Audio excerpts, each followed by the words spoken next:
Dean Fitz, thank you very much, and I want to assure you that when that day comes, you will not be asked to speak at my funeral, as much as you may want to.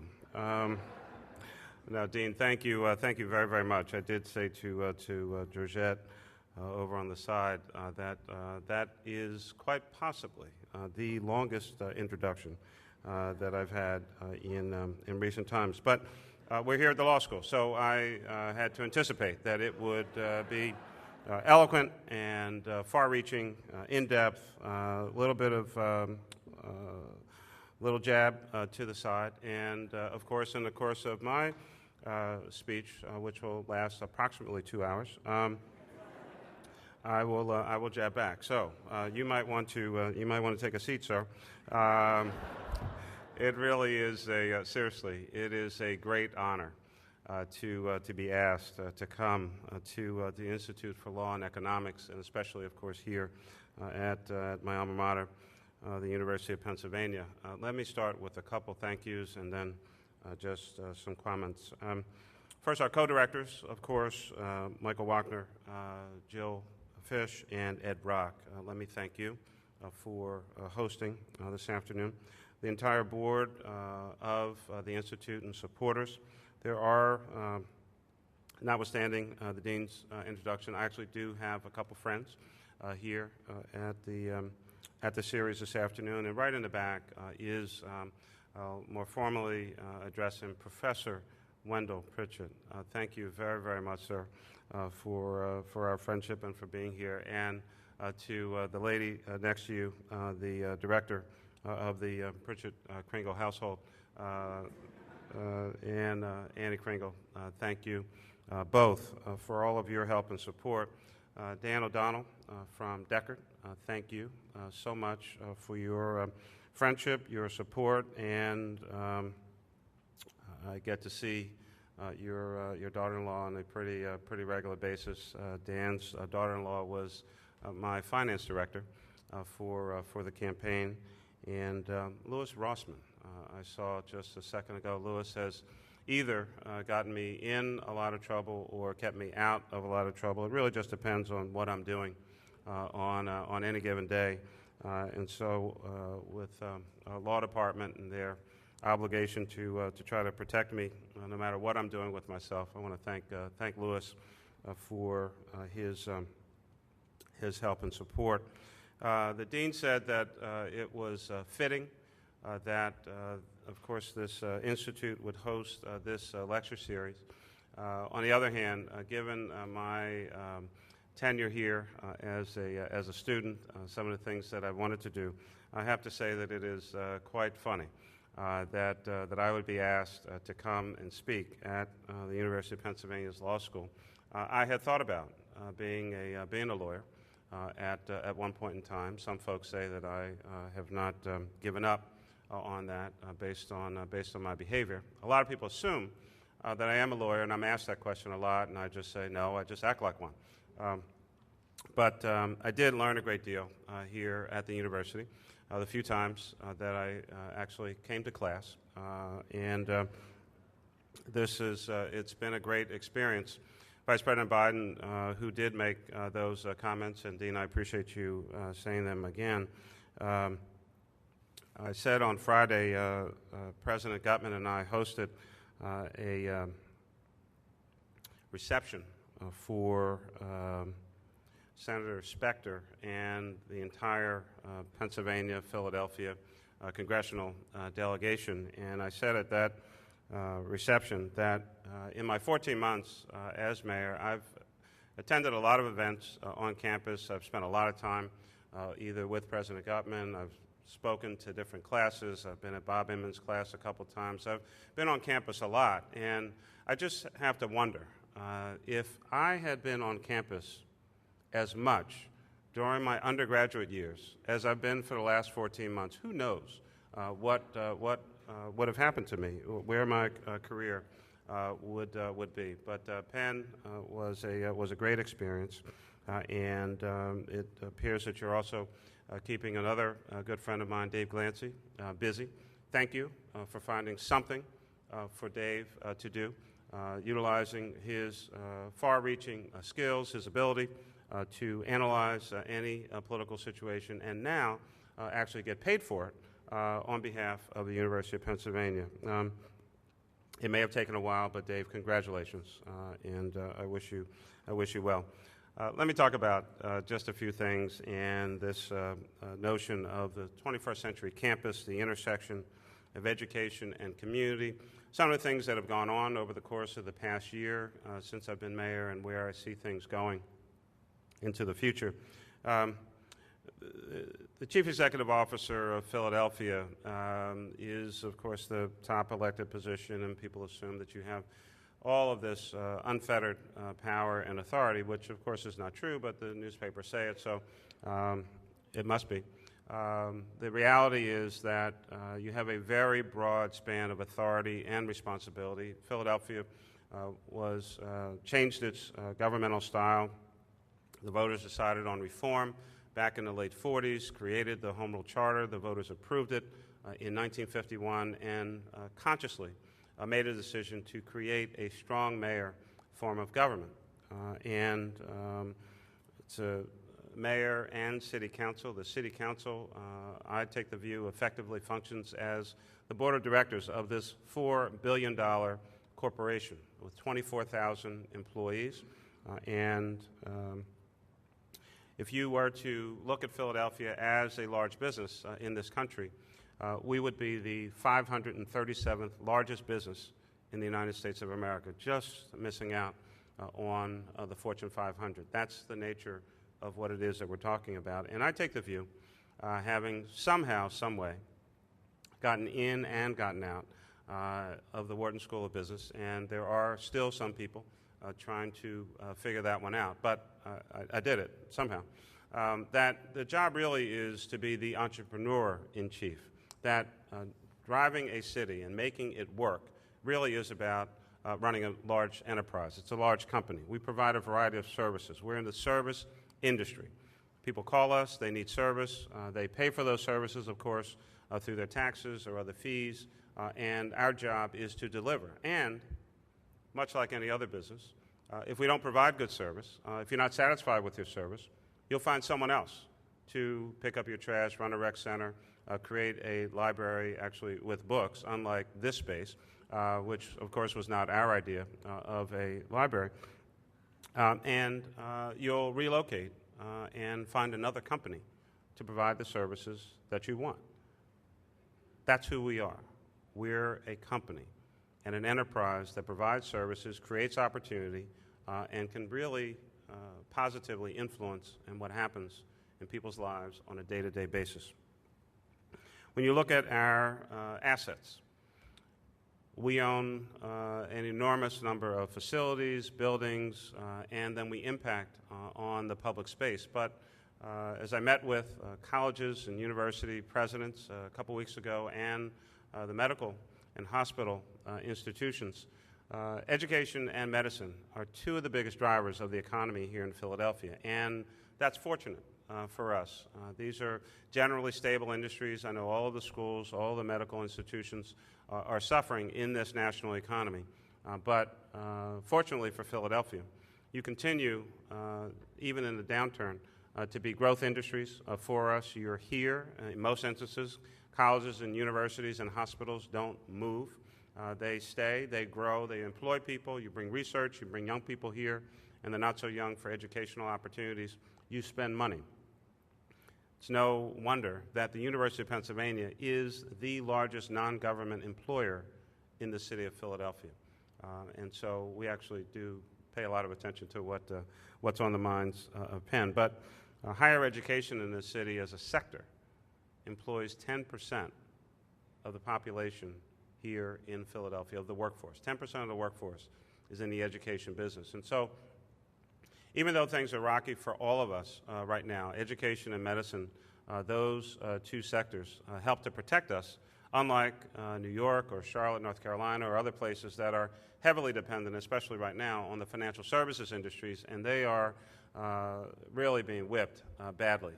Every now and then, I kind of sit back and say, wow, things are really tough here in Philadelphia, and we have our budget challenges, and I'll talk a little bit about that. But then an occasion will arise, and I'll end up talking with Mayor Michael Bloomberg in New York. And I can tell you, after any conversation I have with Mayor Bloomberg, I feel a whole lot better about what's going on here in Philadelphia. It is really tough in New York City.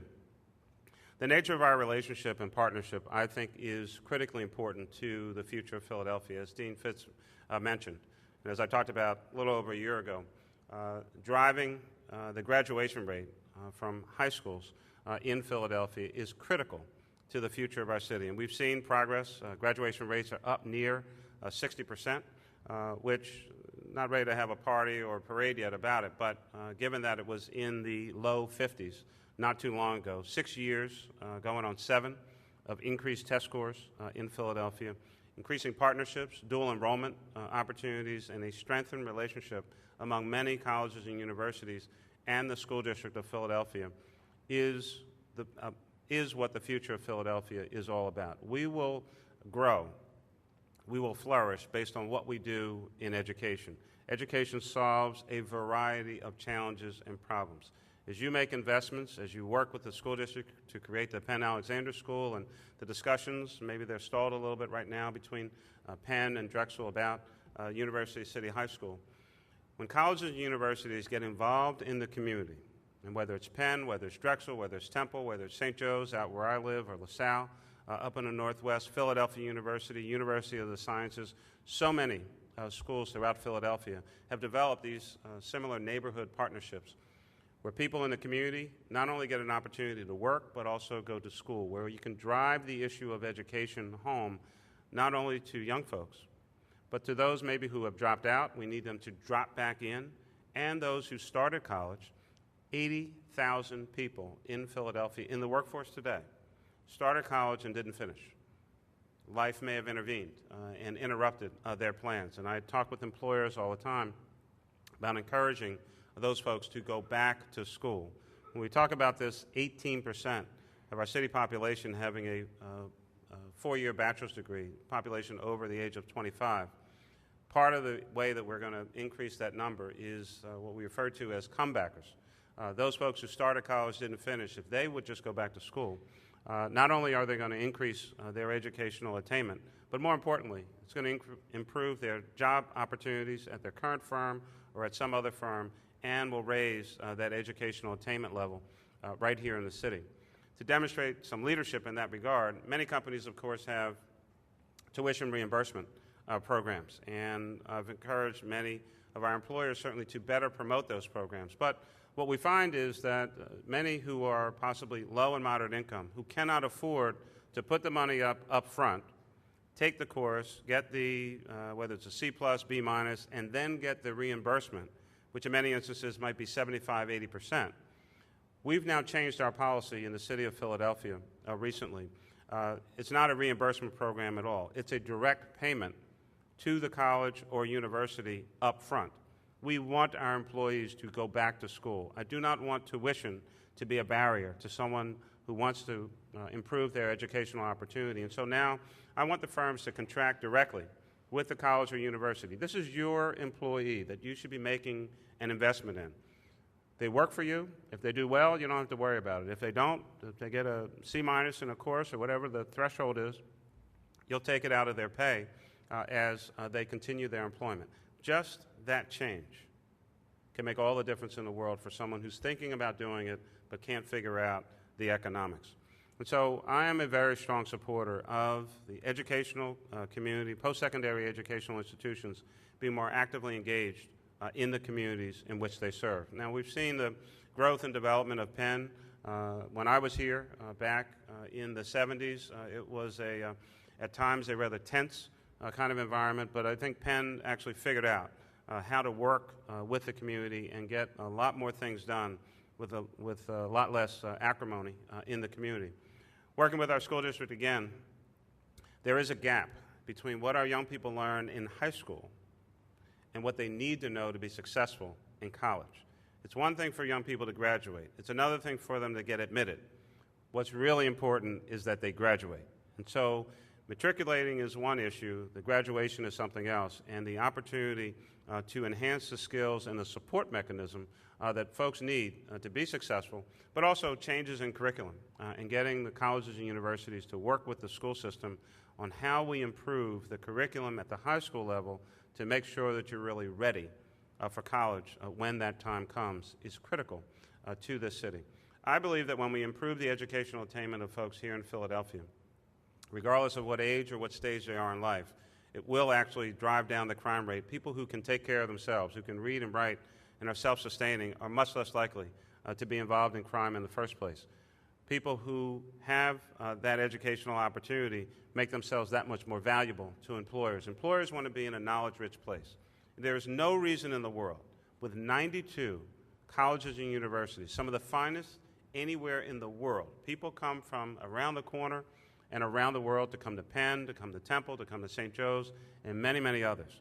We should own education as an industry and as a business. And with no disrespect, because I know Penn attracts folks from all over the place, but in particular, we've not done a particularly good job at promoting the fact that we have such a rich and dense post-secondary educational institutions here in our region with 92. You would think, again, I'm not trying to hurt anybody's feelings if you're from Boston or the Boston area, you would think that Boston actually had more schools than we do. That is not the case. And so we have to do a much better job at promoting the fact that education is a big business. Education, life sciences, pharmaceuticals, all of those industries feed off of each other in the city and outside the city, the University Science Center, Wistar Institute, all of the educational and research opportunities that Penn and many others bring to bear. 5 to 10% of all the doctors in the United States of America trained in the Philadelphia region. It's a fact.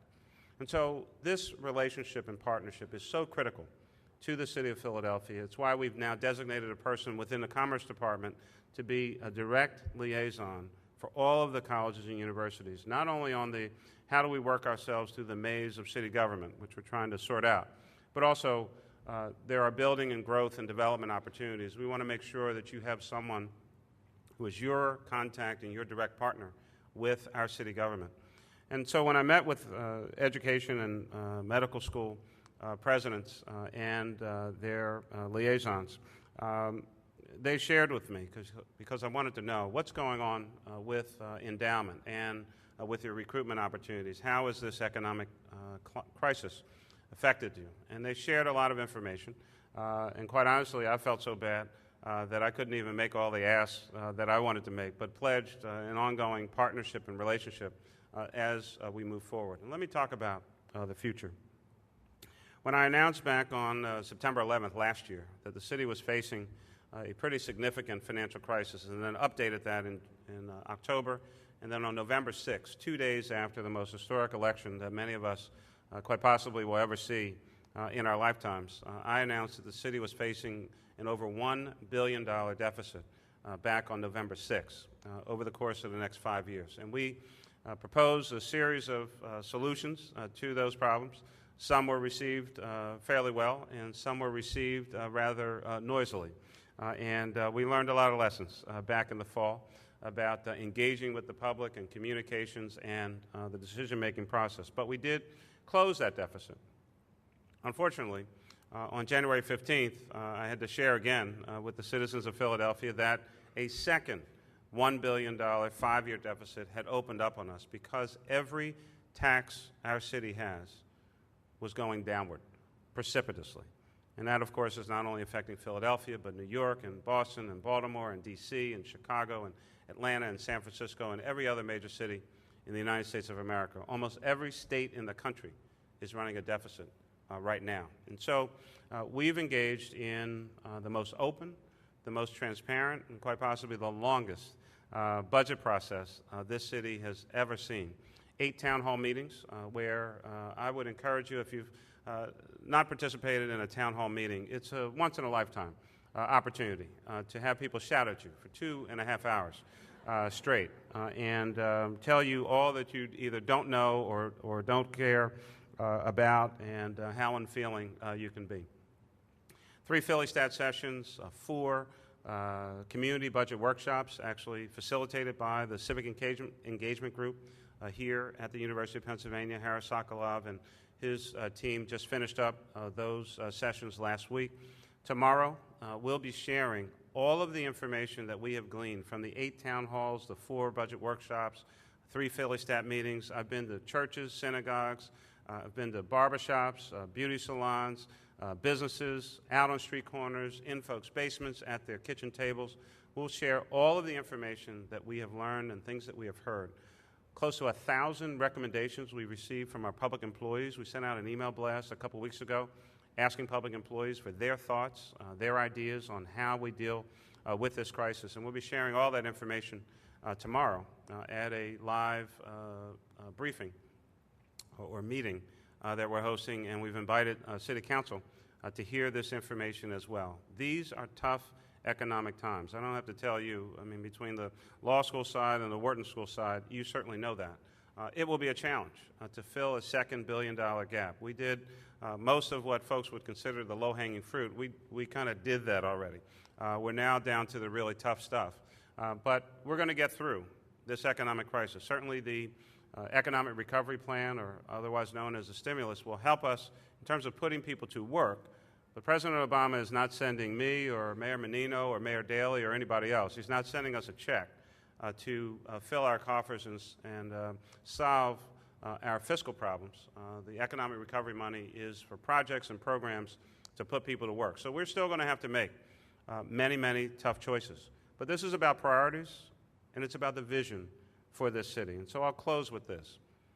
I have the same vision today for Philadelphia as I had on January 7th, 2008. It's a vision of a city that works very well for everyone, regardless of whether you know someone or not, because we're focused on cleaning up the culture of corruption and the pay-to-play mindset that has gone on for too long here in Philadelphia. That's why I hired 2 former federal prosecutors. One is a new chief integrity officer. Much like companies today have a chief compliance officer, we for the first time have a chief integrity officer. Her office is literally next to my office on purpose. The other former AUSA is our new Inspector General. And so we're trying to clean this place up. No one wants to live figuratively or literally in a dirty environment where that kind of mindset takes place. We want a safe city. And what I mean by safety is not just about what the Philadelphia Police Department does, because so many other departments in our city government are in the safety business. Our recreation department is in the safety business. They're looking after young people and those who are young at heart to create a safe haven and a safe environment. The libraries are in the safety business. They create an environment where virtually nothing bad ever happens other than knowledge and learning in a library. Our Department of Human Services is in the safety business. Our health department is in the safety business. Licenses and inspections is in the safety business. And so when I talk about safety, it's beyond what our great Philadelphia Police Department does and has done. A 15% drop in homicides last year, an 11% drop in shootings. I envision a city where young people actually go to school and then graduate from high school and then go on either to college or some other post-secondary educational opportunity, that we are going to raise the educational attainment rate here in this city, and that people will have more opportunities. And as I talk to the 92 colleges and universities, I have a vision and a goal for having 1,000 fully paid scholarships for young people who graduate from school here in Philadelphia, that they could go to virtually any one of the 92 colleges and universities virtually for free. I envision a city that as we get out of this, the worst economic crisis that anyone has seen since the Great Depression, that this is a city that is poised for the upswing, that we're in the process of naming 15 people to our tax policy and economic competitiveness task force, that the city will be ready to take on the challenges of the future. We may be a little smaller, we'll be more efficient, we'll be more productive, but we'll also be ready for the future that is coming. I don't know how long this crisis is going to last. But what I do know and what I do believe every day that I'm out there working for you is that we are going to come out of this. It could be a year, it could be a year and a half, could be 2. But we're going to be ready. We're going to be poised for greatness in an environment where green jobs continue to flourish and grow, where we're focused on sustainability, where we finally have started making some down payments on the future growth and development of our waterfront. even by Philadelphia standards. 40 to 50 years of talking about and studying and looking at and talking about and studying and looking at and talking about and studying and looking at Penn's Landing and the waterfront. Enough is enough. Let's get it on with the growth and development. We should have the finest waterfront anywhere in the United States of America. And we put a little bit of a down payment on that on Sunday with the announcement about greening Pier 11 and starting a 7-mile bike trail on the Delaware. Our airport, the 2008 J.D. Power Customer Service Award-winning airport, Philly International, needs more runway, needs more space to grow and develop. It is the regional economic engine for all of southeastern Pennsylvania. Usage is up. There are two things that we don't do out at Philadelphia International Airport. We don't fly planes and we don't touch your bags. Everything else is working very, very well out at Philly International Airport. And so we have some incredible opportunities. We're looking forward this year to creating the Philadelphia version of what Mayor Daley created in Chicago, our own Metropolitan County Caucus, where all of the elected officials in the 5-county region, Philly, Bucks, Chester, Delaware, and Montgomery counties, are working together on a regular basis in solving real problems of education, of transportation, of land use and sustainability, and stormwater management and growth and development, parks and open space, art and culture. Philadelphia is uniquely positioned between New York and Washington, D.C. as the most livable, walkable, and affordable city virtually anywhere in the United States of America. We are ready for the future. And having a good, close working relationship with colleges and universities and the life science industries and pharmaceuticals is what makes Philadelphia the great city that it is, and the great city that we've come to know and love, and the even better city that it will be going forward. You, right here at the University of Pennsylvania, are a great part of the growth of this great city. Thank you very much.